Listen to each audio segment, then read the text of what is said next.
என்ற நம்பிக்கையுடன் இந்த விழாவில் இதை ஏன் பேசினீர்கள் என்று கேட்பார்கள். எந்த விழாவிலும் இதை பேசுவேன்.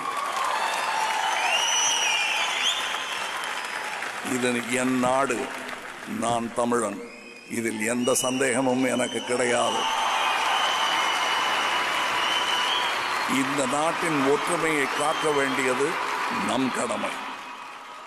அதை வலியுறுத்தும் ஒரு படம்தான் இந்தியன் 2 and 3. அதை வலியுறுத்தும் ஆட்கள் தான் சங்கரும் நானும். இது அரசியல் தாண்டிய உணர்வு. இதோட விளையாட முடியாது.